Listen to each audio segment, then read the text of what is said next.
So, today I want to cover the topic of time sickness.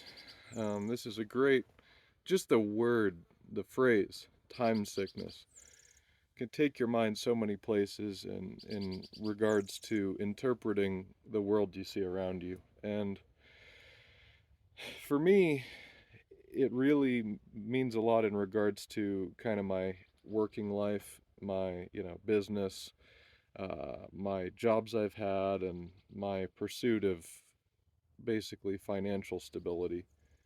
Um, Now, we all want financial stability. Everybody wants to have money pretty much, at least some, and maybe not every single person, but the vast majority of human beings. They want to have money, they want to have food, they want to have water, they want to have shelter, and they want to have companionship.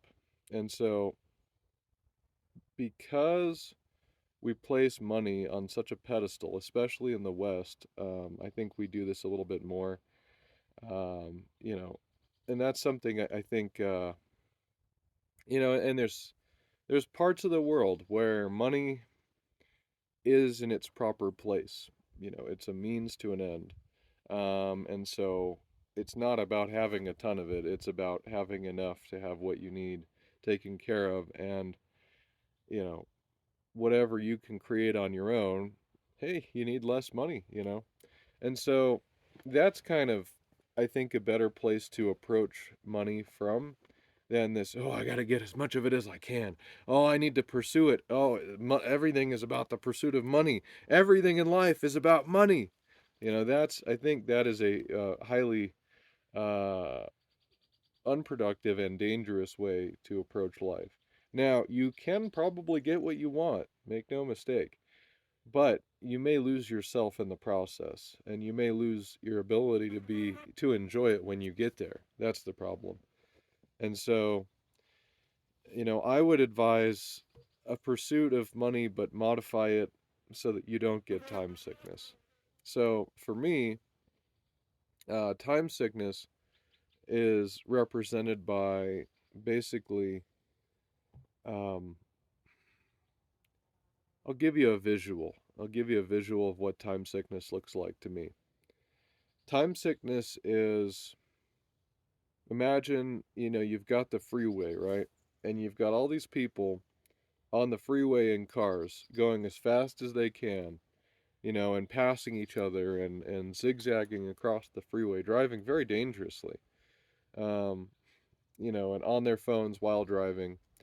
And actually, this piece of the metaphor, I think, is a friend. A friend of mine added this. Is like their mouths are kind of hanging open. They're like kind of panting, and they're rushing to get somewhere, right?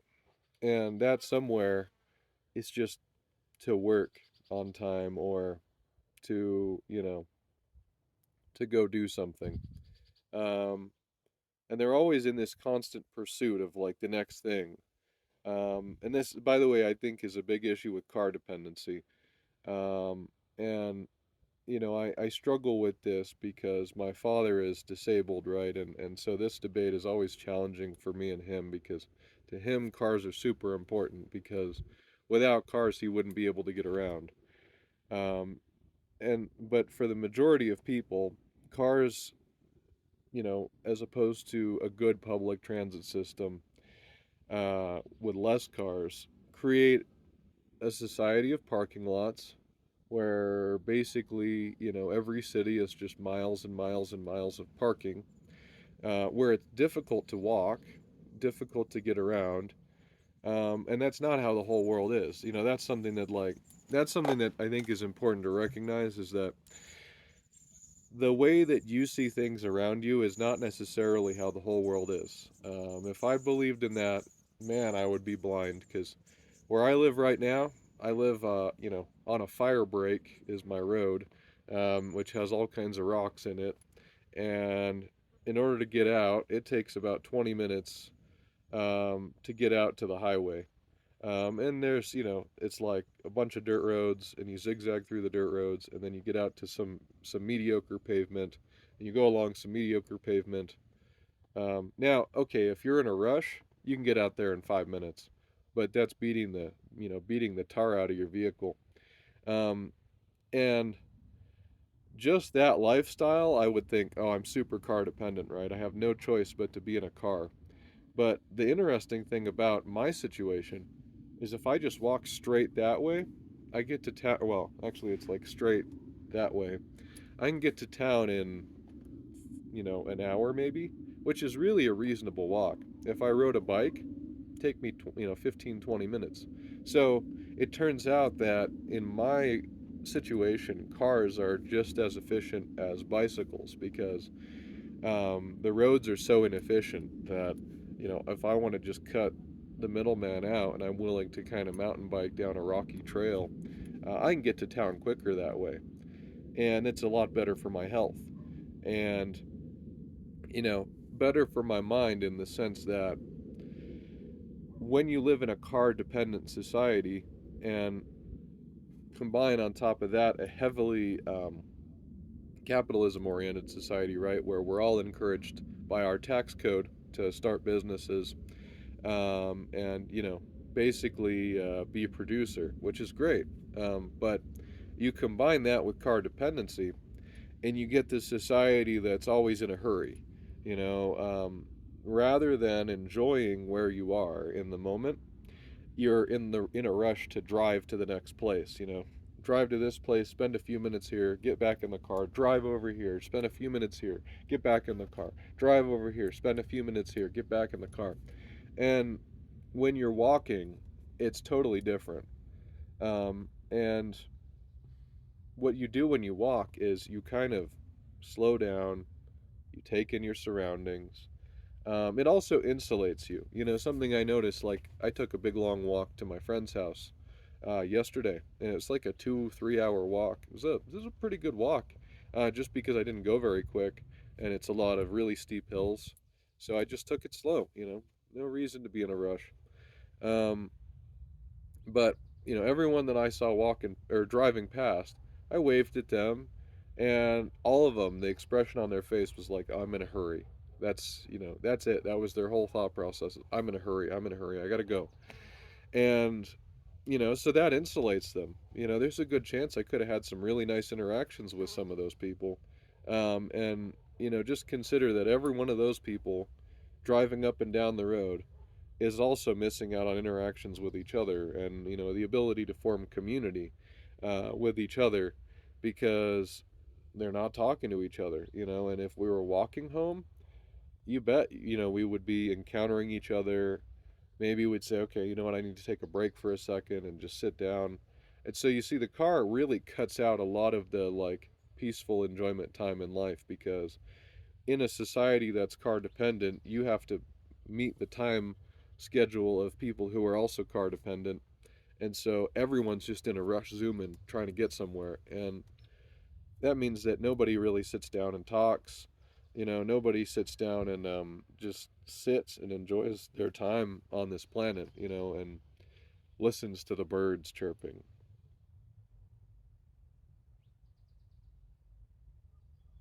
And so, we're in a rush and we don't spend enough time outside. In the state that I live in New Mexico, um, I think the average I read, the statistic is that people spend on average half an hour outside. And this is a beautiful environment. And honestly, yes, we have about a week every season that's miserable to be outside. But, or maybe 2 weeks. I would say spring is the roughest because it's usually super windy.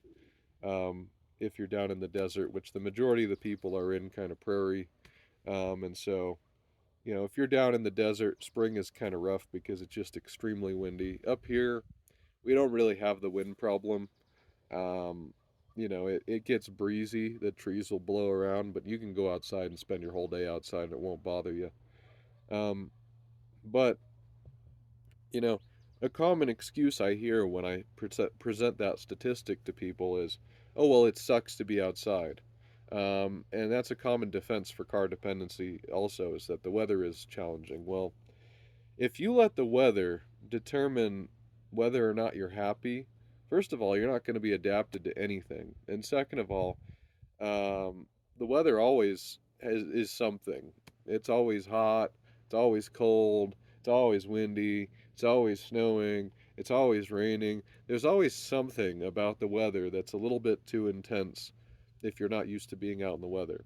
Once you kind of get used to being outside, the weather is not that bad. For me, I'm particular to warmer environments. I tend to really not like the cold, and um, every year it takes me half the year just to shake the winter out of my boots. um, but overall, even in winter, it's okay. You put on more clothes and you put on some good boots, and you just power through it. And it's not that bad. And even in the winters where I'm not a very well winter adapted person, when I think about a place to live, the first thing I think is the winter too long for me to handle. um, and that's a big, like, deal breaker for me in the long run. Is I don't want to sit in long winters any more than I have to in my life. But the even in winter, even in long winters, when I have lived my life in a way where I'm just walking everywhere, I find that I stop and I talk to people. I stop and I look around at the scenery. I take breaks. My life slows down. And I think that's a super important thing in Western society, that you know, we're very, uh, our society is kind of built around what we propose as Christianity.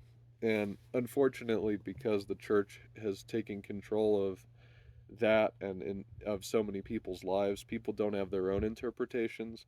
And so they think that this heavily, like, rushing everywhere, trying to get money, let's all burn fossil fuels, let's not worry about the environment. They think that that interpretation of reality is the correct one. And, it, what I've come to recognize is that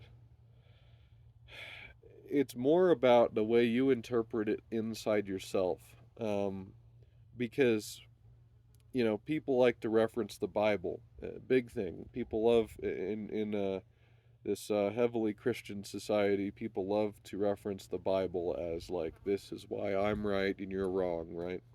The problem with that is that that is assuming that the translation is correct, and that is assuming that the document has 100% integrity and is not merely a historical book of stories. That maybe you take some of these anecdotes to have meaning, and maybe some of these are nonsense. I'll give you an example. There's this idea that we are to have dominion over the earth. The idea also of the Ten Commandments. I don't have one for the Ten Commandments, but as far as I would call them, the 10 principles of happiness, right? Because then they become like this thing that has less weight. But the thing is, you have to understand that people that translated the Bible had their own motives and their own biases. They didn't just translate it from a completely pure place where they were just translating these stories. And the people that wrote the stories were people, right? So they're not perfect. None of this is perfect. That's I think the number one thing I disagree with, is this idea that, oh, the Bible is this perfect document and everything can be crammed into this little box and it'll fit perfectly, and you can interpret all of reality through the lens of that little box. The people that wrote the Bible, there were a lot of things they didn't know about. And if you were to present the technology in the world that we have today, what we have access to the people who wrote the Bible, their heads would explode. But dominion over the earth, let's get to that. So, this idea that, lots of flies today. This the idea that we are to have dominion over the earth, right? And um, so the Bible was translated through Latin to English. That was its pathway, right? And when translated through Latin, Latin has two words that sound very similar, two roots that sound very similar. You have domos, which is dominion, right? dominance, conquering, etc., ownership. And then you have domus, which is domicile, so home. That completely changes the meaning of that, just that one little piece. If you say you are to treat the earth, you are to have the earth as your domicile, right? That is a completely your home. Your home is the earth, right? That completely changes what the Bible means when it says dominion. It means if what was meant was domicile. Again, this is giving a little bit too much weight, I think, to a book that people wrote fundamentally, and that's something that I really can't get behind because to me, the journey is in here. The people that want to come up with their own version of it are trying to control you. That's the reality of it, is that every time that somebody proposes to you that this is what spirituality is and you have to follow this, otherwise you're going to hell, those people are trying to control you and own you and make you their slaves. That's why churches ask for so many donations. That's why churches lobby to prevent any kind of tax on themselves. And that's why, they were able to control the way that this country was set up initially so they could avoid taxes. Because it's all money, it's all a money scheme. It's not about really spirituality, it's about the money. And people say, oh, no, not my church. My church is special. No, they're all run by people. And so they're all fundamentally the same. It's all about the money in the end. And so, if you want to get back to a more pure spirituality, look inside yourself. Trust your intuition instead of towing the line and trying to, you know, basically let yourself get dragged through the weeds by these churches and trying to justify what they teach you. Slow down a little bit, look around you, observe what's happening in your environment, and live by, you know, reality that you see and reality that you know to be true in here. When you're looking at what's the greater reality, what's the more complex and intricate reality, that's underpinning this whole thing. Look at what is inside of you instead of, and what, the little voice inside of you instead of, oh, the church says this and the Bible says that, because that's all open to interpretation, man. And I think, you know, if there was ever a grain of truth in any of it, I think the corruption over time is what has led us to where we are today. Where religious people are some of the worst people in our country, unfortunately. They're just this idea of that um, Jesus says we can burn fossil fuels for eternity, and that and what's worse is trying to justify it, right? It's always all about trying to, uh, because the preacher said this, because Fox News said that, because my religious leaders said this. Because unfortunately, our religion is in the U.S. has been somehow co-opted by the conservative party. Which, if you think about what Jesus's nature actually was, he was not a conservative. He was not a cultural conservationist. He bucked all the cultural norms of his time, and he would encourage us to do the same thing today. If you were really talking about the nature of Jesus, it would be to look critically at the cultural norms that you see in front of you, and if they don't work, change them. But that's conservatism is, we must maintain tradition. We must stick to the line. We must toe the line.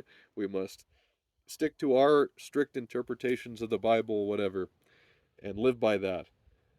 That is not what Jesus was. So, whatever you've got that's convincing you that that's what Jesus was. I can't change what you believe. That's another problem with belief, is that when you believe something, you become inflexible. There's no changing belief, right? And the only time that you start to become more flexible when you believe something is when you stop believing that thing, unfortunately. And that's super difficult because people who live by belief are stuck. So they could be very intelligent people, very, upright. They could really know what they're thinking.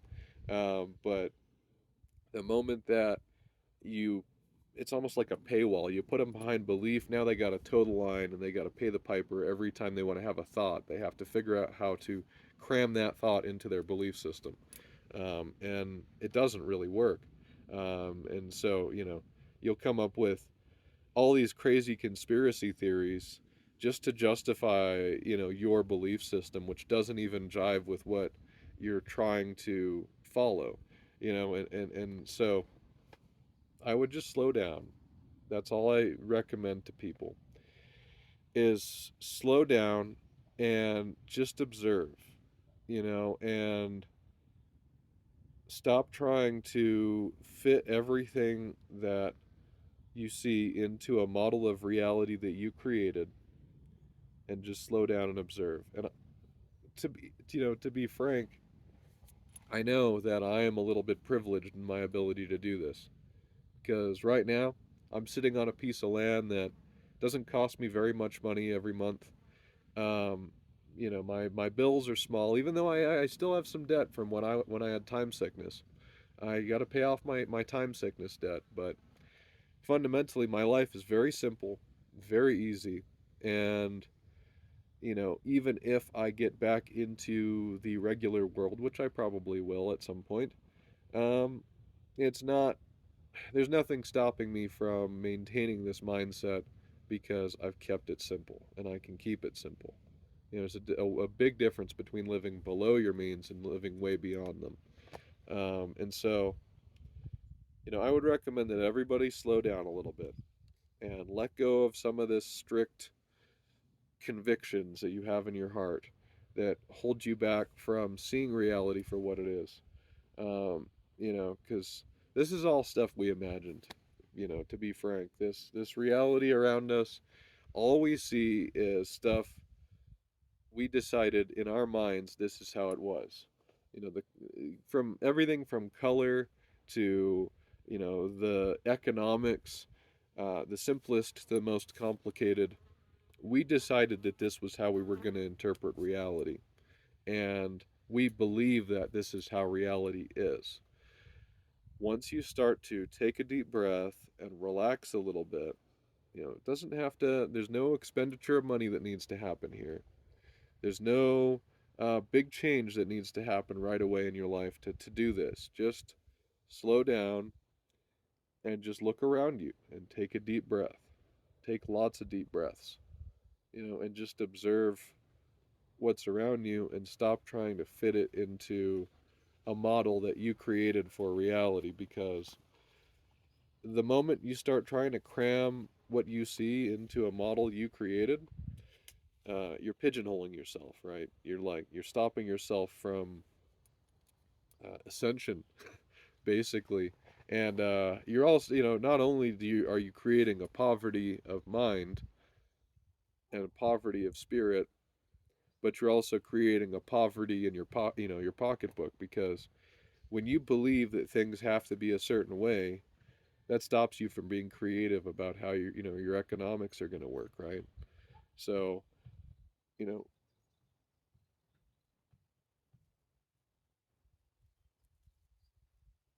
sorry, there's cats doing something, scratching on the scratching post, and there's a lizard or something over there in a pile of wood, so I'm like hearing all these sounds. But I would say, my best advice that I can give, and I'm not, I think every remotely wise person will tell you this. I'm not wise. Um, I don't know anything in particular. I just know that I'm happy right now, right?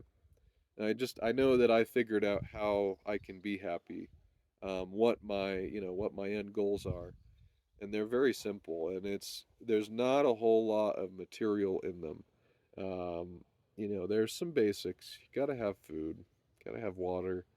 Most of us don't know how to live on sunlight or air, you know, but just just slow down and just observe what's happening around you. You know, put yourself on more organic time, and don't be that person that's just gripping, death gripping the wheel and panting and just going as fast as they can to get everywhere because in the end that'll kill you. But thanks for watching. Uh, Hope to see you next time.